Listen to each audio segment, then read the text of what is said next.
We now have one of the most important speeches on the conference. If you want to learn more about the smart mobility and digital transformation positive impact on the Umrah and Hajj journey, then this virtual speech is the right place for you. Please let me introduce you to His Excellency Amr Al-Maddah, Deputy Minister for Hajj and Umrah Services, Ministry of Hajj and Umrah in Saudi Arabia. So I'm really happy to be part of this conference, and I'm being part of this important event to discuss the impact of digital transformation and smart mobility. I wish to be actually physically there with you guys, but since it's a hybrid conference, we are using the full extent of the digital capability. So today I will be speaking about smart mobility and digital transformation and its positive impact on Hajj and Umrah journey.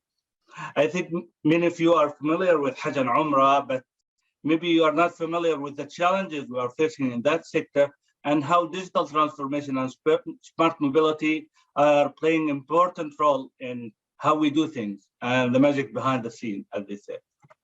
So let's first start with a small introduction about the challenge before we start about speaking about the journey itself. Like, let's imagine now if I'm asking you to move all the residents in Paris, like the city Paris in France. I'm telling you, move everyone 3 times in 4 days, while keeping in mind that while you are moving them, you have to move all the basic infrastructure.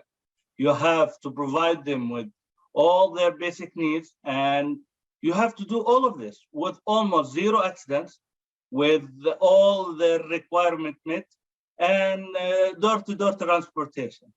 This is the kind of challenge we are working in.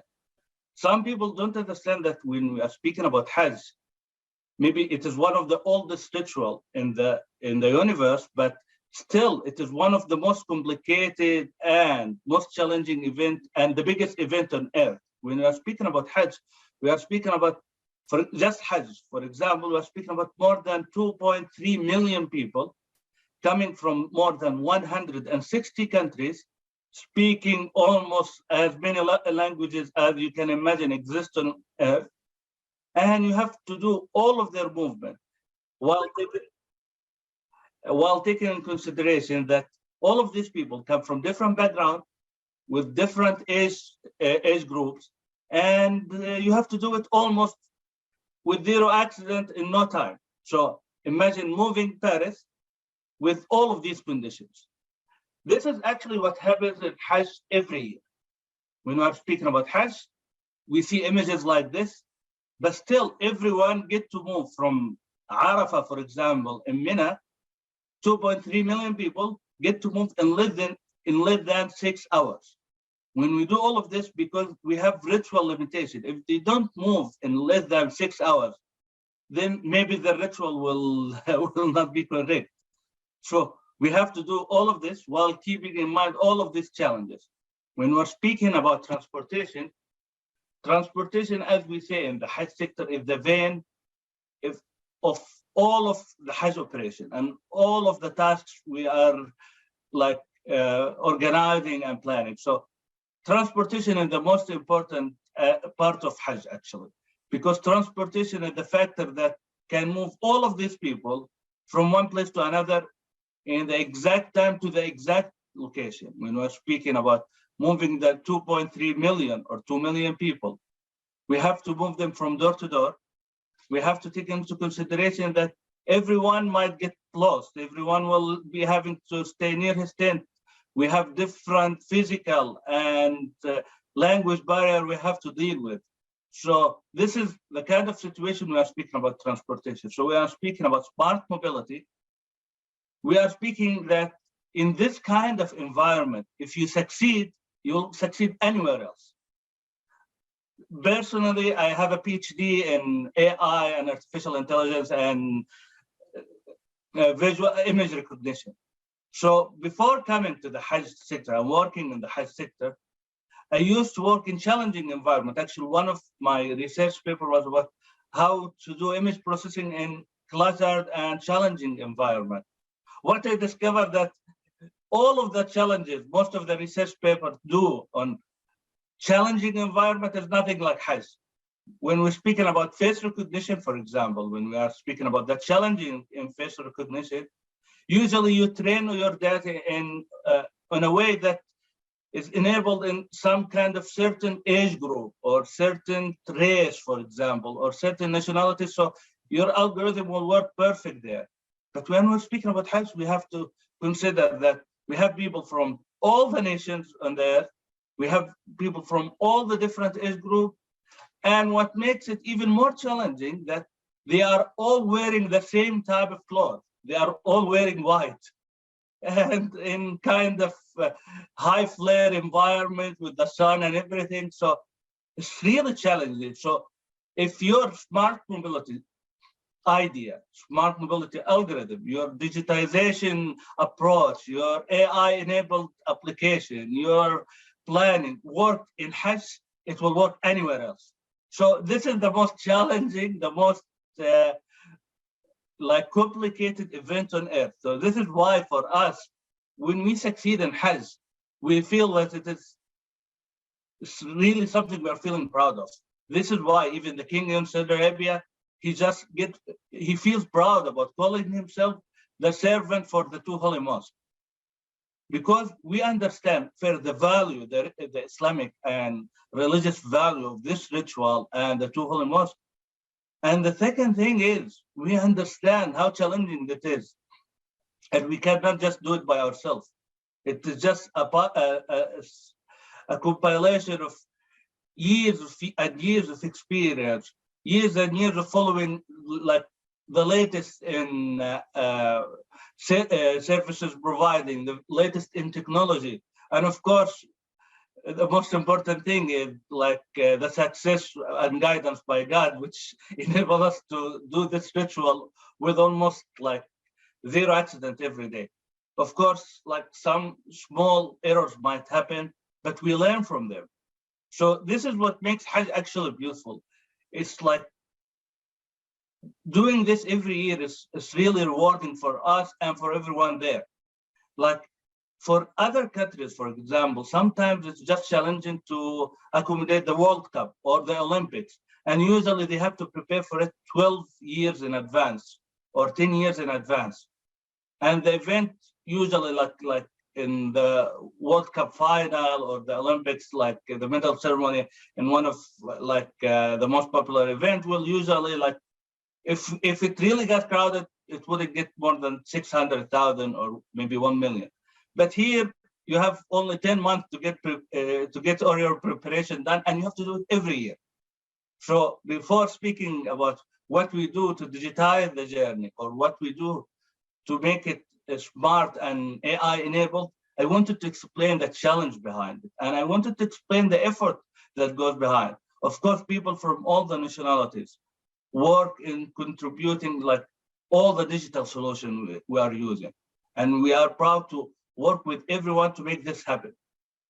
The pilgrim themselves, the visitor themselves play an important role on making like this journey happen because they are part of the process. And we have to take factor that human nature is part of what we have to plan for. So we do our planning, we do our tasks, we do everything while taking in fact that people will actually help us to do our job and technology will help us to do our job, but still we have to take all the possible scenarios into consideration.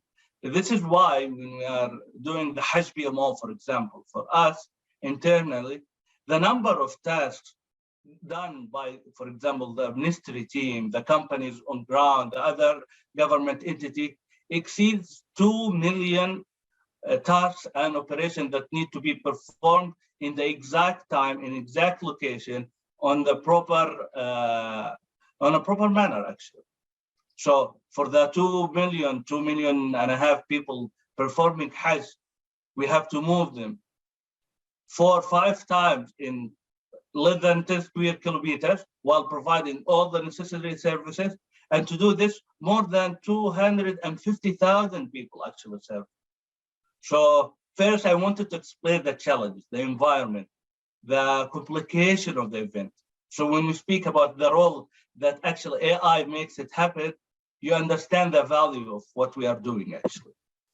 Of course, this is what we're speaking about Hajj, but right now, these days, Umrah is almost becoming like Hajj every month, because for Umrah now, we have a target in Vision 2030 to reach 30 million Umrah visitors per year from abroad, actually, not including the people coming from inside the country. So when we're speaking about 30 million visitors from outside the country doing Umrah, we are almost speaking about like 3 million people per month. So it is almost Hajj every month happening for us. And we have to do it and make the journey as comfortable and as easy as it can get. So this is the complication and the challenge behind organizing Hajj and Umrah. So now let's speak about actually how people see it. Like we have a saying here by a UN representative that witnesses the event. He said, like, we cannot see such a high level crowd management anywhere in the world except actually Saudi Arabia during the Hajj pilgrimage. This is why we say that we have many lessons to learn from Hajj, and we are proud to share our knowledge and what kind of experience we got to different events. This is why we are happy to see when World Cup organizers do something. Part of the team actually that do crowd management are some even foreign experts that have worked somehow in Hajj environment. So this is why I say when you succeed in Hajj, you'll succeed anywhere else, inshallah. The Kingdom strategy for serving pilgrims actually have four main goals. Three, which was embodied in Vision 2030, and one which we are aspiring for in all of our operations. So the four main criteria and goals we are aiming for in our Kingdom strategy for serving pilgrims is first is easing the access for more guests to the two holy mosques and for doing the rituals. So now we get like almost 10 million Umrah visitors per year from outside of Saudi Arabia. But we expect in the next 7 years, the number will be 3 times higher. And this is why we are easing everything. We're easing visas, we are easing procedures. We are trying to minimize the procedure we need for anything. We are trying to digitize everything, because if we want to have more people, that we mean our services should be in the highest standard possible and in the same time with zero error and no time to be able to accept more people, to be able to make the service as pleasurable as it can be. So the second target for us and the second pillar for our strategy for serving pilgrims is about providing high quality services. So it is not only about having these people come here and do the ritual. We want them to come here, do the ritual, and in the same time, having the best services that they can get, while keeping in mind that people come from, as I said, from more than 160 countries. So these people come from different background, cultural background, different economical capabilities, different expectations. So when we are speaking about high standard and high quality services, we have to do this while keeping in mind that some people will only be able to pay like minimal amount, because this is the kind of economical capability they have. But we want to do for them while providing services better than what they are paying for. And at the same time, for people coming from first world country with high income and wanted to get the best service, we want him to be able to get that services here in Saudi Arabia, while in Mecca, while performing the ritual, while it is so crowded that people are everywhere, still he will be enjoying it and having the best services. This is what we are aiming for. The third pillar for our strategy and the third target is enriching the cultural and religious experience. The enrichment only happens with added services, with visiting other area in the kingdom, with learning more about the religious and the cultural aspect of the place they are staying in. This is why right now we are working in so many areas, like more than 120 locations are being developed at the moment to enrich the experience of the visitor, to tell a story about the places, for example, where the Prophet used to live, where other major events happened, and also to tell a story about other important areas here in Saudi Arabia. Right now, actually, I'm in Al-Ula, and we have a civilization that is almost 4,500 years old behind me. So we want people to enjoy that, and that's what we are seeing these days. I'm here for a work event, but still I'm getting to see more and more visitors coming from all over the world. So we are happy to see this, and we want people who come to Saudi Arabia to do the ritual will be able to visit that places and be able to enrich their journey, because we want to tailor the journey for your liking. We want to tailor it for people from different parts of the world with different expectations. So this is one of our targets and our strategy pillar. The fourth target we are aiming for is sustainability. Sustainability can get many meanings. It can mean environmental sustainability, because when we are doing this huge move, we are moving one city 3 times in 4 days. We have to do it in a sustainable way, because we don't want to throw resources and to damage the environment, damage the people, because we are when people are doing the ritual, they are in places that have been there for thousands of years. We want people to be able to enjoy it, and generations to come to be able to enjoy it the same way as it was. We don't want to ruin it. We want to sustain the value of the place. We want to sustain the environment. And in the same time, we want to do economical sustainability for the service provider, and for the same time as all the construction and services we are doing right now in Al-Mashaa'ir, Mecca and Al-Madinah. So these are the pillars we are working on when we are speaking about going for high quality services for Hajj and Umrah. Of course, we divided the journey for Hajj and Umrah. Hajj and Umrah journey, actually for us, it starts from the visitor's country. It starts from before they arrive. In the moment they decide, well, I want to do Hajj. I want to come to Saudi Arabia.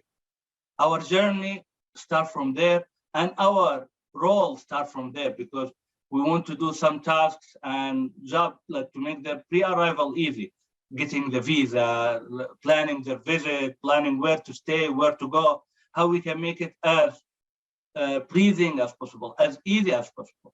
So we have the first impression part, which consists of pre-arrival and landing. We have performing the ritual part, which consists of the transportation, visiting the holy mosque and the holy sites. How easy can you access Al-Haram? We have the services, experience, and enrichment. We have to consider safety and security for these people. While organizing Hajj in COVID-19 situation, we had to do it with 0 cases. So we have to keep all of this in mind. We have to consider accommodation that can fit all different requirements from all different groups of liking and economical factor and cultural background. We have to focus on enrichment of the journey. So these are part of the ritual. And to do this, we build an AI-enabled digital services architecture. It consists of many layers, from the final services that the actual user get to see, but also from it end up with a cloud-based solution and a platform that enable us to manage Hajj. So we do services that enable you, for example, to choose your meal while staying in Al-Mashaa'ir, to choose your leaving time, to choose your accommodation, to raise a complaint, to be able to detect your group leader, to be able to immediately translate and find your place. But in the same time, we do platforms using digital services that enable us to track vehicles. It enable us to do permits for entering the 2 holy mosques, to give people more access, to enable us to do data mining for people requirement, people need. Using data mining in the past 5 to 10 years, we were able to actually tailor Hajj movement based on certain age groups, certain nationalities, certain religious aspect that people would like to follow. So this is how AI and digital services enable us. So we build a full services architecture that can make us do all of this without people actually even noticing. So the result, we have a real-time planning and flow management. We have almost cameras everywhere that enable us to detect flow management, the number of people, the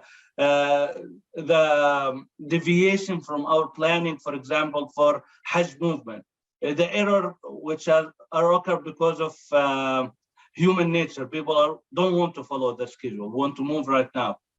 So all of this, with the help of technology, with the help of AI, we have a real-time planning and flow management. Smart mobility, when I'm speaking about smart mobility, we have three means of transportation. We have vehicle transportation, we have trains, we have also people walking. How can we make smart mobility happen when people decide to walk, not take vehicles, not take trains? So all of this is part of the way we design things, the way we plan how to perform the services. The result, we get now a fair chance because of technology, fair chance for all Muslims to access the Holy Mosque, because right now we do permits to visit the Holy Mosque, we do permits to visit Al-Maddah. These permits are for free, of course, and you can just get it with a simple 10 seconds click in your mobile phone. But we do it because we want people coming from abroad to get the highest chance to go there and in the same time enjoy it.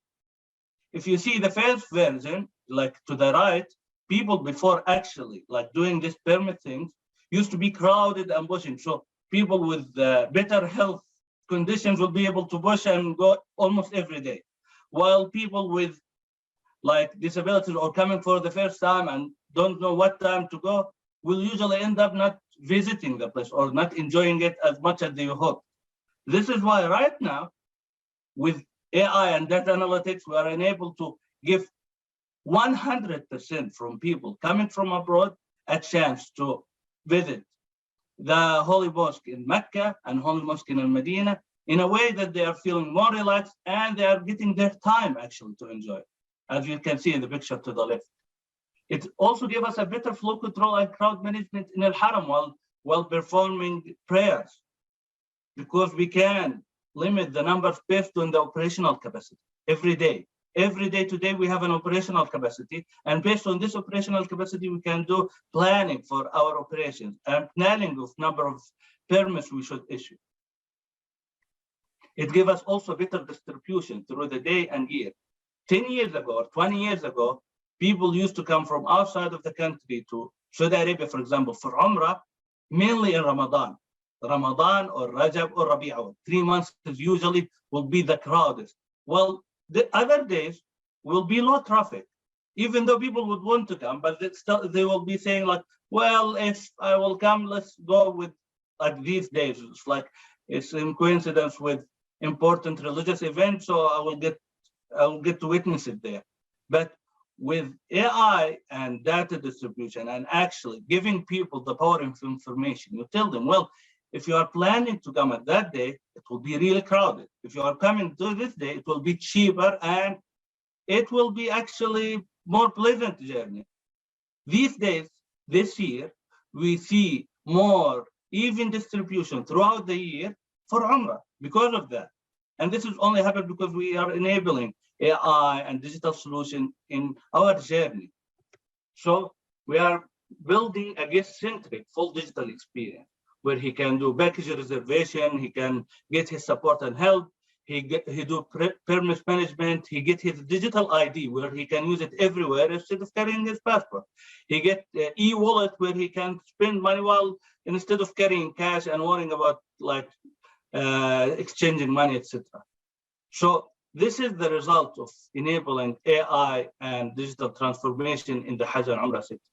I will leave you finally by a small video that show you all what I just spoke about in real life, how it looks like. تنعم المملكة العربية السعودية بشرف خدمة بيوت الله وزوارها، حيث عملت على إتاحة الفرصة لأكبر عدد من المسلمين لأداء فريضتي الحج والعمرة على أكمل وجه، من خلال تهيئة الحرمين الشريفين وإتاحة أفضل الخدمات من أجل تيسير أعظم الشعائر الدينية، وذلك بتنفيذ مشاريع تقنية تواكب التطورات الهائلة التي تشهدها المملكة، والتي تعكس الالتزام بتطوير وتوسيع نطاق خدماتها المقدمة لضيوف الرحمن، وحرصاً من وزارة الحج والعمرة على تحقيق توجيهات حكومتنا الرشيدة لتيسير رحلة الحجيج. فقد أطلقت مشروع بطاقة شعائر الذكية، وهي بطاقة موحدة تعد بمثابة هوية رقمية للحجاج، حيث تحتوي على معلوماتهم الشخصية، الصحية، السكنية، بالإضافة إلى معلومات الحملة. وتساعد بطاقة شعائر الذكية في التعريف بالحجاج والتحقق من تصاريحهم، وإرشادهم عن طريق تحديد مواقع تواجد حملاتهم للوصول للمخيمات والمرافق المختلفة. كما طورت وزارة الحج والعمرة تطبيق بطاقة شعائر الذكية الذي يحتوي على مجموعة من الخدمات التي تهم الحاج، مثل مشاركة الملف الطبي، متابعة الجدول اليومي للرحلة، اختيار الوجبات، وإمكانية تقييم مستوى الخدمة لقياس مستوى جودة الخدمات والارتقاء بها. وقد أولت الوزارة اهتماماً بالغاً بالمشاعر المقدسة، حيث تم تركيب كاميرات مدعومة بتقنيات الذكاء الاصطناعي لمعرفة أعداد الحشود وحساب كثافتها وتحليل حركتها ومعدلات التدفق في المسارات، بما يسهم في أمن الحجيج وسلامتهم، بالإضافة إلى استخدام شبكة إنترنت الأشياء، والتي تعد الأولى من نوعها في المشاعر المقدسة، وربطها بأجهزة الخدمة الذاتية والبوابات الذكية، واستخدامها لجمع وإرسال البيانات حول أماكن الزحام ومسارات المشاة، إضافة إلى المساعدة في محاكاة حركة الحشود لتحسين خطط التفويج. وتتم متابعة كافة العمليات من خلال منصة متكاملة تقوم بجمع وعرض البيانات بشكل لحظي وعلى مدار اليوم، لتعزيز ودعم اتخاذ القرار والتنبؤ بالأحداث. هذه التقنيات النوعية هي تجسيد لحسن ضيافة هذا البلد المبارك، وهي خطوة نحو مفهوم جديد من الخدمات المقدمة لضيوف الرحمن، التي تنسجم فيها أهداف وزارة الحج والعمرة مع رؤية المملكة 2030، لتكون نموذجاً رائداً رقمياً وعالمياً على جميع الأصعدة. So by this, I finished and concluded my speech, and I hope that you liked it and you get to see a little bit more about what we do actually to organize Al-Hajj and Umrah, and how smart mobility and digital transformation actually play an important role in it. Thank you so much. Assalamu alaikum. First, I would like to thank you, Dr. Amr, for this opportunity. And it is a great pleasure to have this talk and to share all of this experience. And I need to take this opportunity to invite Ministry of Hajj and also KAUST and IEEE to launch a research platform to be the most challenging research platform that can encourage research and get out a lot of solutions and new opportunities in many challenges that you explain in Hajj.